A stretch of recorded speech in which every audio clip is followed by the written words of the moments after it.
Gym and Kitchen. I'm your host, Shona. Gym and Kitchen's focus is on creating a healthy lifestyle, and I am passionate about educating and coaching real people with busy lives on all things health and wellness related, including the habits and beliefs that govern our food and fitness choices. That's what this show is all about. You can find Gym and Kitchen on the web, Facebook, and Instagram at gymandkitchen.biz. Gym and Kitchen is produced bi-weekly and airs every second Thursday on YouTube. Thanks for watching. Let's get to this episode's topic. How can you help out someone who is trying to make healthy lifestyle changes? It's that time of year. End of January, beginning of February. People are doing New Year's resolutions, and lots of people want to make some healthy lifestyle changes.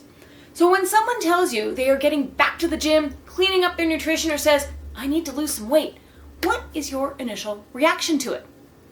I know that my first one, when someone says, quote, I need or want to lose some weight, is always that I hope they understand that managing body composition and weight loss is about far more than the surface level of calories in, calories out.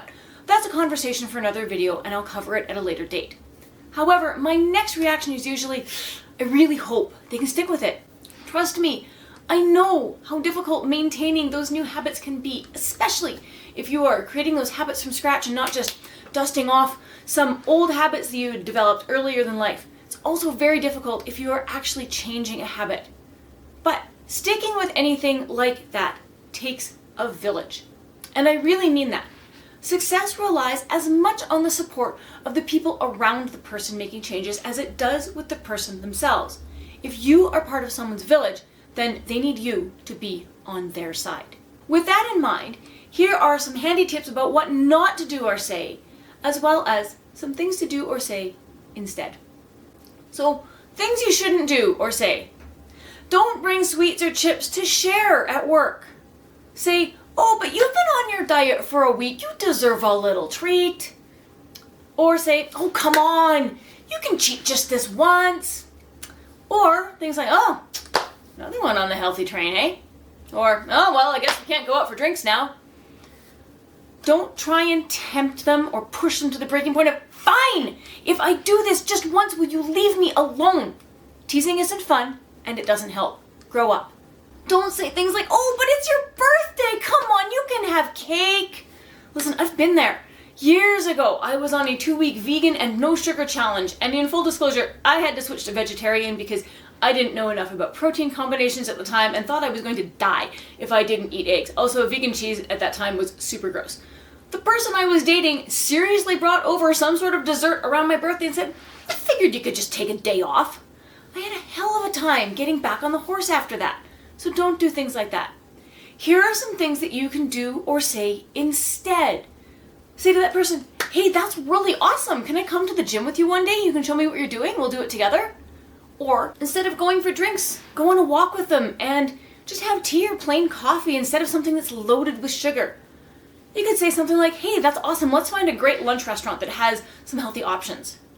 You could bring them something homemade if you are inclined towards cooking or baking that's healthy, low sugar, low carbs, low in saturated and trans fats.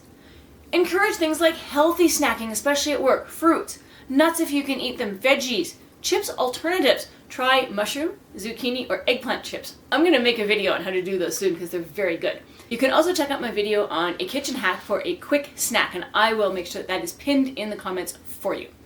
You can also ask them, do you have a favorite recipe? I'll make it for you in a more healthy version. I can definitely advocate for this. I can make a pretty mean keto chocolate cake. Very little sugar. I also have a few friends who are vegetarian or celiac, so I've learned to make healthy things that fit into these categories. It's not actually that hard. Another thing you can say, and I think this might be one of the most important, is, I know this is important to you. How can I help you stay on track?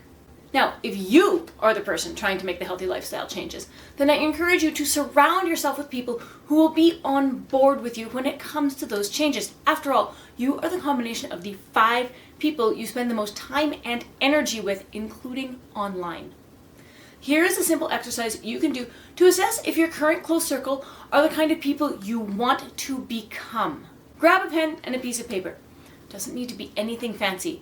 Write down the 5 people you spend the most time, energy, and effort on. This includes social media accounts that you follow, whether they are people you know personally or if they are an influencer or other online personality. Remembering that what you see online is not always an accurate portrayal of someone's health and wellness, answer these questions for each one with a simple yes or no. Does this person have the health and wellness that I want to have? Do they demonstrate lifestyle habits that I want to have? If the answer is no to either of those questions, then mute that account. I don't care how funny the account is. Focus on surrounding yourself with people where you can answer yes to those questions. Be sure to be upfront with your close circle of friends, family, and co-workers about what's going on in your life and why it's important to you that you maintain those changes and habits. If you're not sure on your why, then watch my video called A Better Way to Set and Get Your Goals. That will also be pinned in the description for you. If the people around you aren't supportive, then draw boundaries. No, really. It will be uncomfortable and it might be lonely. You don't have to be rude about it, just draw boundaries. But I bet there's someone you know who has done something similar. Even if you're not close with them, you can always shoot them a message or a text and ask if they have any tips or a favorite gym, meal prep service, etc. People who have changed their health and lifestyle habits are often vocal advocates for others to do the same, and expressing an interest in how they did it might just spark a conversation, and you might just wind up with a new friend that's on your side. I can't stress how important that is.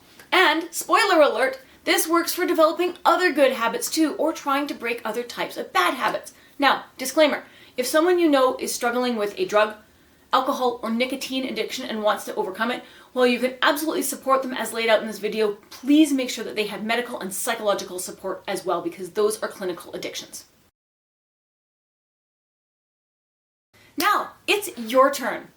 Do you know someone who is trying to make healthy lifestyle changes? What can you do to help them make this easier for them? I want you to pause this video for a minute and write down 3 things that you could do within 24 hours to support that friend of yours that says, this time it's really going to happen. Once you've written those 3 things down, put an arrow next to the one you know you can do right away and do it.